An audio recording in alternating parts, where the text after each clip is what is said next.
গ্রেপ্তার করা হয়েছেন বিএনপির স্থায়ী কমিটির সদস্য সালাউদ্দিন আহমেদ। সালাউদ্দিন বিএনপির কোন জায়গায় ছিল না, হঠাৎ করে সে এত বড় নেতা হয়ে গেল হবে, কারণ সালাউদ্দিন হচ্ছে রয়ের 1 নম্বর লোক। বিএনপি নেতা সালাউদ্দিন আহমেদ তিনি বাংলাদেশে যা কিছু করছেন সেটা হলো রয়ের এজেন্ট, গোয়েন্দা সংস্থা রয়ের এজেন্টরা বাস্তবায়ন করছেন এবং বিএনপি সর্বনাশ ঘটাচ্ছেন। আসসালামু আলাইকুম সম্মানিত প্রিয় দর্শক, আজ আরো একটি খুবই গুরুত্বপূর্ণ ভিডিও নিয়ে দর্শক এই মুহূর্তে আপনাদের মাঝে হাজির হয়েছি আমি। দর্শক এবার নিজের কার্যকলাপে কিন্তু নিজে বুঝিয়ে দিয়েছেন এবার বিএনপি নেতা সালাউদ্দিন আহমেদ যে সে কত বড় ভারতীয় রয়ের এজেন্ট এবং ভারতের সাথে যে তার একটা যোগাযোগ সেটাই কিন্তু এবার প্রমাণিত হয়ে গেছে। এমনকি তার পরিকল্পনার অংশ হিসেবে মির্জা ফখরুল ইসলাম আলমগীরকে সরিয়ে বিএনপির মহাসচিব পদটি দখল করবেন এই সালাউদ্দিন আহমেদ এবং তারপর থেকে কিন্তু সরকারে বসে ইন্ডিয়ার রয়ের হয়ে কাজ করবেন, যেটা কিন্তু এবার একেবারে প্রকাশ্যে চলে এসেছে। দর্শক আমাদের আজকের এই বিষয়টি দেখলেই কিন্তু আপনি একেবারে ক্লিয়ার হয়ে যাবেন যে সালাউদ্দিন আহমেদ আসলে কি করতে চাচ্ছেন। তাই দর্শক আপনার কাছে অনুরোধ থাকবে আমাদের আজকের এই গুরুত্বপূর্ণ ভিডিওটি একটু স্কিপ না করে একেবারে সম্পূর্ণ দেখলেই কিন্তু আজকের খবরটির একেবারে বিস্তারিত আপনি ভালো করে বুঝতে পারবেন। আর সেজন্য আপনার কাছে অনুরোধ থাকবে আজকের এই সম্পূর্ণ ভিডিওটি না টেনে একেবারে সম্পূর্ণ দেখবেন। তবে তার আগে আপনার কাছে অনুরোধ থাকবে দর্শক, আপনি যদি আমাদের চ্যানেলের নতুন দর্শক হয়ে থাকেন তবে অবশ্যই আগে চ্যানেলটি সাবস্ক্রাইব করে রাখবেন। দর্শক আজ আর কথা বাড়িয়ে আপনার মূল্যবান সময়টুকু আমরা নষ্ট করতে চাই না, শুরুতে এক এক করে পর্যায়ক্রমে আজকের সেই গুরুত্বপূর্ণ আলোচনাগুলি আপনাদেরকে দেখিয়ে নিয়ে আসি। রহমানের বাপের সব দিয়ে আছে, সালাউদ্দিন ওইখানে বাদ দিয়ে রয়ের ওভাররুল করে ওইখানে অন্য কোনো লোকজনকে পাঠাবে কোনো রাস্তা নাই। কারণ তারেক রহমান চিন্তা করে বাংলাদেশে আমারে যখন আমার মা আর আমার মামুর অ্যাপয়েন্টেড জেনারেল মঈন আমারে যখন পিটাইয়া কোমর ভাঙ্গা দিছে তখন এই আমার জীবন বাঁচাইয়া এই বাংলাদেশ থেকে লন্ডনে আসার রাস্তা তৈরি করে দিছে। আমরা যখন বলছি বিএনপি সাউয়া এইখানে এটা করছে, সালামের পয়সা খাইছে, সালামের গোলাম ছিল, দালাল ছিল, শুয়ারের বাচ্চা ছিল, মেঘালয় শিলংয়ে যাইয়া তার ভাড়া দেওয়া যে মোটেলে থাকা সেখানে ছিল, সবকিছু করছে। সালাউদ্দিনকে এই কথা কোনো জবাব দিছে? সে কয় তারা কয় আমি নাকি ভারতের দালাল। মানে দেখছেন, এই জন্য কি এই বিএনপির তারেক রহমান তারে এই সভা সমিতি মিটিং এ কোন জায়গায় বসানো ব্যর্থ করছে? কেন করেন আপনারা কি জানেন দর্শকবৃন্দ? একটা কারণ, আলোচনাকালে ডক্টর মোহাম্মদ ইউনূস বা ঐক্যমত্য কমিশন বা সরকারের যে ইনিশিয়েটিভ এগুলো কি কি আছে এগুলো ভারতকে জানাতে হবে। অন্য কোন এজেন্টকে ব্যবহার করা যাবে না, স্রেফ সালাউদ্দিন এটা পাস করবে। সালাউদ্দিন ছাড়া অন্য কেউ, ওই যে আগের যে ছোট রয়ের লোক আছে আমির খুসরু, মাহমুদ, মির্জা ফাক, গোরখুদ আব্বাস, আব্দুল আওয়াল মিন্টু, তাবিত আওয়াল, জেটের বাপ, এদের কাউকে ভারত আর বিশ্বাস করে না। হইছে আমাদের বড় মুতা সালাউদ্দিন। সালাউদ্দিনকে ঐক্যমত্য কমিশনের কাছে পাঠাতে হবে, ইউনূসের কাছে পাঠাতে হবে, প্রত্যেকটা আলাপ আলোচনায় পাঠাতে হবে এবং সালাউদ্দিন ভারতের কল্যাণ রক্ষা করবে এবং ওইখান থেকে ব্যাক করে প্রতিটা লাইন শব্দ বাই শব্দ তারা ভারতকে জানাবে, যার জন্য সালাউদ্দিনকে তারা ওখানে বসায় রাখছে। আমি আর আপনারা চিল্লাই সালাউদ্দিন কেন যায়, অন্য কোন রাস্তা নাই। কারণ তারেক রহমান চিন্তা করে বাংলাদেশে আমারে যখন আমার মা আর আমার মামুর অ্যাপয়েন্টেড জেনারেল মঈন আমারে যখন পিটাইয়া কোমর ভাঙ্গা দিছে তখন এই আমার জীবন বাঁচাইয়া এই বাংলাদেশ থেকে লন্ডনে আসার রাস্তা তৈরি করে দিছে। তো তারেক রহমানের কি বাপের সাথে আছে নাকি যে সালাউদ্দিনকে বাদ দিয়া অন্য কাউকে বলবে যে যাও তুমি গিয়া এখানে ডক্টর মোহাম্মদ ইউনূসের ঐক্যমত্য কমিশনের সাথে আলাপ আলোচনা করো? করবে না ভাই, আদৌ করবে না। সালাউদ্দিন কোনো কথা নাই, 9 বছর সালাউদ্দিন বাংলাদেশের হাসিনা বিরোধী কোনো আন্দোলনে থাকে নাই, কোনো পিকেটিং এ থাকে নাই, কোনো হরতালে থাকে নাই, কোনো জায়গায় কোনো কিছু করে নাই। এখন যেসব নেতারা রাস্তাঘাটে মাইর খাইছে, যেসব নেতারা রাস্তাঘাটে জুলুমের শিকার হয়েছে, হাজতে গেছে, পিটানি খাইছে, আমি ওই গোরখুদ আব্বাসের কথা কই না এবং মোহাম্মদ সালামের কথা কই না অথবা মির্জা ফাকের কথা কই না। এরা হাজতে গেছে পাতানো হাজতে যাওয়া, এদের হাজতে যাওয়া ওটা হাজতে যাওয়া ছিল না, ওটা ছিল ভ্যাকেশনে যাওয়া। কিন্তু অন্যান্য যারা হাজতে গেছে, পুলিশের অত্যাচারে যারা পাট খেতে ঘুমাইছে, পুলিশের অত্যাচারে যারা ধান খেতে ঘুমাইছে, না খাইয়া নৌকায় ঘুমাইছে, নদীতে ঘুমাইছে, খেতে ঘুমাইছে, খামারে ঘুমাইছে, মশার কামড় খাইছে, ডায়রিয়া হয়েছে, সালাউদ্দিন এ ধরনের কোন সাফার করে নাই।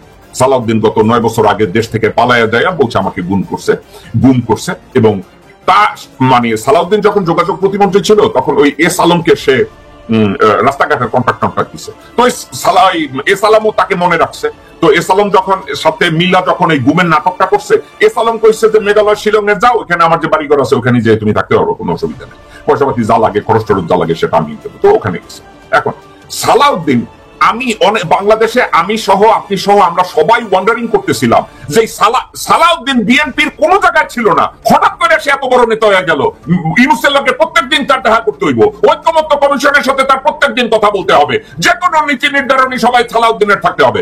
আলটিমেট গোলটা কি এই যে যত এফেক্টিভ যত আলাপ আলোচনা আছে ওখানে সালাউদ্দিনের থাকতে হবে, কারণ সালাউদ্দিন হচ্ছে রয়ের 1 নম্বর লোক, এবং সালাউদ্দিনই ওই ডক্টর মোহাম্মদ ইউনূসের সাথে কথাবার্তা আলাপ আলোচনার সময় শুধু সালাউদ্দিন কি প্রপোজ করছে that's not the issue, Yunus কি বলছে, আলী রিয়াজ কি বলছে, বাংলাদেশের অন্তর্বর্তীকালীন সরকার কি প্ল্যান করছে, এ লাইন বাই লাইন রকে আবার রিলে করতে পারবে। এবং সালাউদ্দিন এ ব্যাপারে এমন ভাবে ট্রেনিং নিয়েছে 9 বছরে, কোন শব্দ সে ভুল করে না। সালাউদ্দিন যেখানে যায় সে প্রত্যেকটা কনভারসেশনকে রেকর্ড করে, প্রত্যেকটা কনভারসেশনকে নোট করে, যাতে সে খুবই সূক্ষ্মভাবে ইন্ডিয়াকে জানাইতে পারে, রকে জানাইতে পারে। নট অনলি দ্যাট, আমি এই সাবজেক্টটাকে অত্যন্ত ব্ল্যাক এন্ড হোয়াইট ভাবে দেখি যে সালাউদ্দিনকে ঠিক এজন্যই প্রত্যেকটা মিটিং ইউনূস সাহেবের সাথে পাঠানো হয়। আপনি আমার এই মন্তব্যের সাথে একমত হওয়ার কথা বলছি না, আপনি বিষয়টাকে ডিফারেন্ট হইতে দেখেন কিনা, নাকি আপনি আমার মতো করে দেখেন, নাকি আপনার ফিলোসফিক্যালি আপনি সাবজেক্টটাকে ডিফারেন্ট হইতে ব্যাখ্যা করবেন। Doctor Mamun, advocate Mamun. ধন্যবাদ জাকির হোসেন ভাই, সুন্দর প্রশ্ন উপস্থাপন করেছেন। দেখেন, হাসিনাকে দীর্ঘদিন ইন্ডিয়ায় তেলে পুষে এবং তার ব্রেন ওয়াশ করে তার মাথায় ঢুকাইছে এবং বিভিন্ন পরীক্ষা উত্তীর্ণ হওয়ার পরেই তাকে পাঠিয়েছে। এবং সেইখানেও দেখা যায় যে তৎকালীন জিয়া রহমানের ক্যাবিনেটে যারা ছিল কিংবা আশেপাশে যারা ছিল তারা এই বুদ্ধিটা দিল যে হ্যাঁ হাসিনাকে নিয়ে আসা হোক, হাসিনাকে আনলো তো 2 সপ্তাহের মধ্যে উনি নাই হয়ে গেলেন।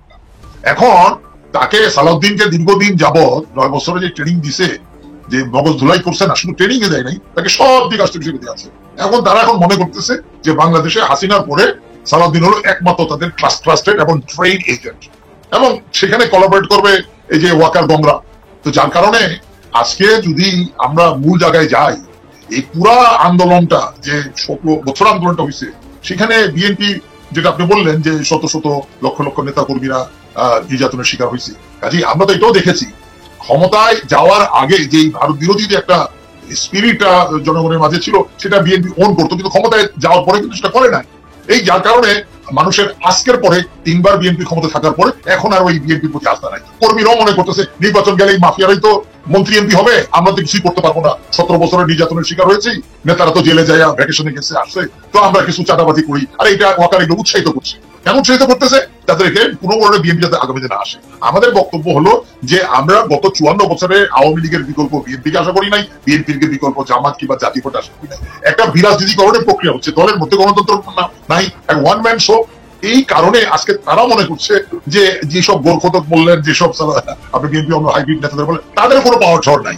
এখন সালাউদ্দিন হবে তাদের ইমাম, এখন রহর ইমামতি করবে এই সালাউদ্দিন, এবং সেইখানে অন্যরা সব সালাউদ্দিনের পাশে থাকবে। তারেক জিয়াকে বলার কিছু নাই, খালেদা জিয়ারও বলার কিছু নাই। তারা বেনিফিশিয়ারি হবে কি হবে না এটা অন্য বিষয়। এটা আমি বহুবার আপনার আলোচনা আমি বলেছি যে master is liable for his servant action. এখন নেত্রী, প্রধান নেতা কিংবা নেত্রী তার দলের নেতা কর্মীদের সমস্ত রকম দায় দায়িত্ব তাকে বহন করতে হবে। এখন কেন তাকে বরখাস্ত করছে না, কেন তাকে ডিসমিস করছে, আপনি বলেছেন যে তারেক জিয়ার কি দুর্বলতা আছে। কিন্তু মানুষ কি এই যে এত রক্ত দিল, বিশেষ করে গত জুলাই অগস্টে প্রায় 2000-এর মতো মারা গেছে, কতজনের চোখ গেছে, 20,000 আহত হয়েছে, এটা মধ্যে দ্বিতীয় পর্বের মুক্তিযুদ্ধ, সেখানে তো কনসেন্ট্রেশন ছিল একটা, সেটা হলো ভারতীয় আগ্রাসন মুক্ত, যেটা আমাদের চিন্তা হয়ে গেছিল 16 ডিসেম্বর 71-এ, যে লক্ষ লক্ষ রক্তের বিনিময়, এইটা হলো দ্বিতীয় রক্ত। এইখানে সালাউদ্দিন কি করলো কি না করলো দ্যাট ইজ নট ম্যাটার। নির্বাচন করে আবার সালাউদ্দিন আসবে কিংবা এনসিপি আসবে, that is not the question. এখন প্রশ্ন হচ্ছে আমাদের মূল কনসেন্ট্রেশন হলো আমরা যে দ্বিতীয় মানে মুক্তিযুদ্ধের ভিতর দিয়ে সাম্প্রতিক সময় যেটা হলো সালাউদ্দিন সাহেবকে নিয়ে বিভিন্ন মহলে এমন টানাটানি, সেই টানাটানির ফলে তার ইমেজ বলতে গেলে একেবারে শূন্যতা। যেমন ধরুন আমাদের দেশের সাধারণ মানুষের একটা ক্ষোভ এবং ক্রোধ আছে, সেটা হলো এস আলম গ্রুপের উপর। এস আলম গ্রুপকে বলা হতো যে তিনি শেখ রেহানার লোক, এবং বাংলাদেশে যা কিছু করেছেন শেখ রেহানা, তারেক সিদ্দিকী, এই সিন্ডিকেটটা মূলত নেতৃত্ব দিতেন ফাইন্যান্সিয়ালি এস আলম। আবার অন্যদিকে জয়, আনিসুল হক, নসরুল হামিদ বিপু, তারপরে প্রধানমন্ত্রী শেখ হাসিনা, এটাকে একটা সিন্ডিকেট ধরা হতো, মানে পরস্পর বিরোধিত। ওই এস আলমের সিন্ডিকেটটা মূলত বেশি টাকা রোজগার করেছে, ফলে এস আলমের প্রতি মানুষের রাগ খুব বেশি, ভীষণ রকম রাগ।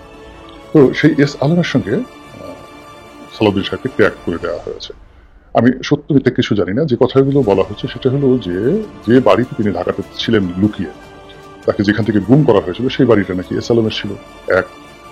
2 নম্বর হলো তিনি ভারতের শিলংয়ে যে গেস্ট হাউসে ছিলেন সেই গেস্ট হাউসের ভাড়া, তার যাবতীয় খরচ এটাও নাকি এস আলম দিয়েছে। 3 নম্বর হলো তিনি বাংলাদেশে এসে যখন চট্টগ্রামে গেলেন সেখানে এস আলমের গাড়িতে করে তিনি গেলেন। 4 নম্বর হলো এস আলমের অফিসে তার ছেলে বসেন এবং এস আলমের যত ব্যবসা বাণিজ্য সালাউদ্দিন সাহেবের ছেলে দেখাশোনা করেন, তদারকি করেন। এরপরে যে গুরুতর অভিযোগ হলো যে তিনি বাংলাদেশে যা কিছু করছেন সেটা হলো রয়ের এজেন্ডা, ভারতীয় গোয়েন্দা সংস্থা রয়ের এজেন্ডা বাস্তবায়ন করছেন এবং বিএনপি সর্বনাশ ঘটাচ্ছেন এবং বিএনপিকে একটা প্রো ইন্ডিয়ান দল হিসেবে, আওয়ামী লীগের একটা বিকল্প দল হিসেবে তিনি চেষ্টা করছেন বিএনপিকে ভারতমুখী করার জন্য। অনেকে আবার কথা বলার চেষ্টা করছেন যে তিনি আওয়ামী লীগের এজেন্ডা বাস্তবায়ন করছেন এবং তিনি আওয়ামী লীগের বিটি। জনাব সালাউদ্দিন সাহেব শিক্ষিত মার্জিত ভদ্রলোক, তিনি পুরো অভিযোগগুলো তাকে নিয়ে মার্কেটের যে কথাবার্তাগুলো হয় তিনি সব জানেন এবং তিনি প্রায় সব ক্ষেত্রেই সবগুলো উত্তর দিয়েছেন। যেমন ধরুন, যখন তিনি চট্টগ্রামে গেলেন এবং এস আলমের গাড়িতে করে তিনি তার নির্বাচনী এলাকাতে গেলেন, যখন জানাজানি হলো এটা খুবই স্পর্শকাতর একটা বিষয় ছিল। ওই বিষয়ে তখন তিনি বললেন যে আমি দীর্ঘদিন পর বিদেশ থেকে এসেছি, এয়ারপোর্টে অনেক গাড়ি এসেছে, কোনটা এস আলমের গাড়ি এটা তো আমার আসলে জানা সম্ভব ছিল না, এই জন্য আমার কাছে সামনে যেতে এসেছে নেতাকর্মীরা বলেছে আমি উঠেছি, এবং এটা নিয়ে বিএনপির হাইকমান্ড তাকে শোকজ নোটিশ দিয়েছিল। 2 নম্বর হলো যে তার ছেলের ব্যাপারে তিনি বলেছেন যে আমার ছেলের শিক্ষাগত যোগ্যতা এই, সে কেন এস আলমের অফিসে বসতে যাবে, এই ধরনের কথাবার্তা আমার সঙ্গে যায় না, অপমানজনক কথাবার্তা যারা ছোট মন মানুষ ছিল তারা এই সমস্ত কথাবার্তা বলে। এরকম তার যে এলাকাতে তার সম্পর্কে যে সকল অভিযোগ নাসিরউদ্দিন পাটোয়ারী সাহেব করেছেন সেই বিষয়ে তিনি কথাবার্তা না বলে, যেটা খুব ভদ্রভাবে বলার চেষ্টা করেছে, একটি দল সেখানে গিয়ে আমার বিরুদ্ধে বিষোদ্গার করেছেন, আমার নেতাকর্মীরা সেখানে তাদেরকে নাজেহাল করার জন্য চেষ্টা করেছে, আর তারা যাতে সেই নাজেহালমূলক কর্মকাণ্ড ঘটাতে না পারে এই জন্য আমি সারাদিন ব্যস্ত ছিলাম। খুবই জেন্টেল, একেবারে ভদ্রলোক, নিপাট ভদ্রলোকের ভদ্রচিত কথাবার্তা। এরপরে রয়ের এজেন্ট নিয়ে তিনি ভারতের বিরুদ্ধে কথা বলেছেন, দিল্লির বিরুদ্ধে কথা বলেছেন, শেখ হাসিনার বিরুদ্ধে কথা বলেছেন, কিন্তু কাজের কাজ কিছু হচ্ছে না, কাজের কাজ হচ্ছে না। তিনি তার নিজের দলের মধ্যেও অনেকের চক্ষুশূলে পরিণত হয়েছেন, আবার দলের বাইরেও সবাই তাকে টার্গেট করেছে। এখন ব্যাপারটা কি, কারণটা কি? আমার কাছে যেটা মনে হয়, আমি আসলে সালাউদ্দিন সাহেবকে দূর থেকে চিনি, কাছে থেকে চিনি না। একদিন ওনার সঙ্গে আমার মুখোমুখি কথা হয়েছে, তাও খুব অল্প সময়ের জন্য, ঘন্টাখানিক আমরা বসা ছিলাম একটা রুমের মধ্যে, উই হ্যাভ টকড। কিন্তু উনি যখন শিলংয়ে ছিলেন তখন টেলিফোনে আমাদের মধ্যে বেশ কয়েকবার কথাবার্তা হয়েছে, যেহেতু উনি ওখানে তার অফুরন্ত সময় ছিল, সেটা 2021-22-23 সালের দিকে, আর আমি তখন বাংলাদেশে খুবই ব্যস্ত একজন মানুষ, তো যার জন্য তিনি যখন ফোন করতেন 1.5 ঘন্টা 2 ঘন্টা আমাদের কথা হতো নানা বিষয়। এবং আশ্চর্য ব্যাপার হলো আমাদের মধ্যে যে কথাগুলো হতো এটা সবই ইন্টেলেকচুয়াল লেভেলে, সংবিধান নিয়ে, রাজনীতি নিয়ে, এবং বেশিরভাগ ক্ষেত্রে ইতিহাস নিয়ে। আমরা কখনো দলীয় রাজনীতি নিয়ে বা শেখ হাসিনার বিপদ নিয়ে কখনো কথা বলিনি। এটা একটা আমার কাছে খুব আশ্চর্য ঘটনা যে তখন থেকে ওনার সম্পর্কে আমার একটা খুব ভালো ধারণা যে এই লোক অতি উচ্চ মার্গের লেখাপড়া জানা মানুষ। এখানে হলো অবলীলায় আমি যে বিষয়গুলো নিয়ে কথাবার্তা বলি সেই বিষয়ে দেখলাম যে তার অঢেল পড়াশোনা। সেই এনিওয়ে তিনি বাংলাদেশে এসেছেন যখন বিএনপির নেতৃত্বের হাল ধরেছেন এবং সব জায়গাতে তিনি যখন বিএনপিকে রিপ্রেজেন্ট করছিলেন, তখন তার সঙ্গে আমার যতটুকু পরিচয়, তার সঙ্গে আবার অতিরিক্ত যোগ হয়েছে, আমি জানতে পারলাম যে তিনি ঢাকা বিশ্ববিদ্যালয়ের ল বিভাগ মানে আইন বিভাগের কৃতি ছাত্র, প্রাক্তন ছাত্র, যেহেতু আমি একই ডিপার্টমেন্টের ছাত্র, ফলে তার প্রতি আমার আকর্ষণ আরো বেড়ে গেল। কিন্তু এখন তাকে নিয়ে যেটা হচ্ছে এটা খুবই দুঃখজনক, এবং আমি মনে করি যে এইভাবে যদি বাছবিচার না করে ঢালাওভাবে কোনো তথ্য প্রমাণ ছাড়া আমরা রাজনীতির যে কোনো মানুষ সম্পর্কে কথা বলি, এর কারণ হলো সালাউদ্দিন সাহেবের মতো একজন লেখাপড়া জানা মানুষ, শিক্ষিত মানুষ বাংলাদেশে কিন্তু খুব বিরল। এই সময়টিতে সংবিধান নিয়ে তার যে পড়াশোনা, সংবিধানের বিভিন্ন অ্যামেন্ডমেন্ট নিয়ে তার যে খুব সুচালো বক্তব্য, এবং যে বিষয়গুলো তিনি বলতে চান প্রেসের সামনে, যত প্রিসাইজলি সংক্ষেপে তিনি সুন্দর করে যেভাবে উপস্থাপন করতে পারেন, এটা আমাদের এই দেশের রাজনীতিতে খুবই বিরল। আমি অতীতে আওয়ামী লীগে সুরঞ্জিত সেনগুপ্তকে দেখেছি এরকম মেধাসম্পন্ন মানুষ, তোফায়েল সাহেব এরকম লেখাপড়া জানা এবং যথেষ্ট সুন্দরভাবে তিনি অনেক কথা বলতে পারেন। বিএনপিতে মওদুদ আহমেদ সাহেব বলতে পারতেন, টু দি পয়েন্টে কথা বলতে পারতেন, জমিউদ্দিন সরকার বলতে পারতেন, এখন তারা খুব বৃদ্ধ হয়ে গেছেন, আর মওদুদ আহমেদ সাহেব তো মারাই গেছেন, আর সালাউদ্দিন কাদের সাহেব বলতে পারতেন খুব সুচালুভাবে। তো তাদের সবার থেকে আলাদা, মানে সালাউদ্দিন সাহেব যেভাবে বলতেছেন তার সঙ্গে আপনি সালাউদ্দিন কাদের চৌধুরীর বক্তব্যে মিল পাবেন না, মওদুদ সাহেবের মিল পাবেন না, জমিউদ্দিন সরকারের মিল পাবেন না, হিজ ইউনিক। এবং এই সময়টাতে তার প্যারালাল বা কন্টেম্পোরারি কোনো নেতা আমি বিএনপিতে ওইভাবে খুবই পয়েন্টে দেখতে পাচ্ছি না। এখন এই যে তাকে শেষ করে দেওয়া মানে বিএনপির নেতৃত্বকে শেষ করে দেওয়া, তাকে কালার করা মানে বিএনপিকে কালার করা, তাকে শেষ করা মানেই তিনি ধরে নেওয়া হয় তারেক রহমান সাহেবের খুব ঘনিষ্ঠ ব্যক্তি তারেক রহমানকেও শেষ করে দেওয়া। ফলে কি হলো, আবার সেই বিএনপির আগের জমানাতে ফিরে যেতে হবে উইদাউট সালাউদ্দিন। বিকজ এখানে যেভাবে তিনি ডিফেইমের শিকার হচ্ছেন, ম্যালিস অ্যান্ড প্রিজুডিসের শিকার হচ্ছেন, দলের নেতাকর্মীরা বিশেষ করে যারা সিনিয়র নেতৃবৃন্দ রয়েছেন, মির্জা ফখরুল সাহেব রয়েছেন, গয়েশ সাহেব বাবু রয়েছেন, মির্জা আব্বাস সাহেব রয়েছেন, তো ওনাদের মতো মানুষ, খন্দকার ডক্টর মোশাররফ সাহেব রয়েছেন, মঈন খান রয়েছেন, তারা যদি সালাউদ্দিন সাহেবের পক্ষে না দাঁড়ান, তার পক্ষে কথাবার্তা না বলেন, তাহলে সালাউদ্দিন সাহেবের এই যে ত্যাগগুলো হয়েছে এই ত্যাগগুলো থেকে তিনি বেরোতে পারবেন না। আর যেহেতু তিনি বিএনপিকে রিপ্রেজেন্ট করেন, তারেক রহমান সাহেবকে রিপ্রেজেন্ট করেন, ফলে তার এই ত্যাগের কারণে তিনি যেভাবে যাকে বলা হয় ফিনিশড হয়ে যাবেন, বিএনপিকে এবং তারেক রহমান সাহেবকে একইভাবে তিনি ক্ষতিগ্রস্ত করবেন। আমি মনে করি যে বিষয়টি নিয়ে বিএনপি যারা কেন্দ্রীয় কমান্ড করেছেন তারা নিজেদের মধ্যে একান্তে খোলামেলা আলাপ আলোচনাগুলো করা উচিত, এবং সেই আলোচনা যদি তারেক রহমান সাহেব বা অন্য সিনিয়র নেতৃবৃন্দ সালাউদ্দিন সাহেবের কোনো ত্রুটি দেখেন সেই কথাগুলো তাকে বলা উচিত। কিন্তু যদি সেটা না থাকে তাহলে তার পক্ষে আমি মনে করি। দর্শক, এই ভিডিও ক্লিপটি দেখার পর আপনার কি মনে হয়, এই সালাউদ্দিন আহমেদ কি আসলে রয়ের এজেন্ট, অথবা যে পরিকল্পনাগুলি করছেন সেগুলি কি দর্শক আপনাদের চোখে বাজছে না যে সে দেশবিরোধী কার্যকলাপের সঙ্গে জড়িত? এমনকি এই মুহূর্তে তো সে বিএনপির কোন নেতাকর্মীকেও কিন্তু প্রাধান্য দিচ্ছে না, সে যাই বলছে তাই হচ্ছে। কারণ এখন দেশে তারেক রহমান নেই, খালেদা জিয়ারও তেমন একটা মূল্যায়ন নেই দলের মধ্যে, যার ফলে এই সালাউদ্দিন আহমেদ কিন্তু একচ্ছত্র আধিপত্য করতে চাচ্ছে বিএনপির ভিতরে, এবং সরকারে আসার পর কিন্তু সে তার আসল রূপ কিন্তু দেখাবে, যেমনটা করেছিল হাসিনা এবং ওবায়দুল কাদেররা ভারতের হয়ে কাজ করে। তার দর্শক, আপনার কাছে বিনীতভাবে অনুরোধ থাকবে আজকের এই সম্পূর্ণ বিষয়টি দেখার পর আপনার কি মনে হয়েছে সেটা কিন্তু অবশ্যই আপনার মূল্যবান মতামতটুকু আমাদের কমেন্ট বক্সে জানিয়ে যাবেন, কারণ আপনাদের মতামতটুকু আমাদের কাছে খুবই মূল্যবান। দর্শক, আজ এ পর্যন্তই শেষ করছি, আশা করি সকলে অনেক ভালো থাকবেন। খোদা হাফেজ।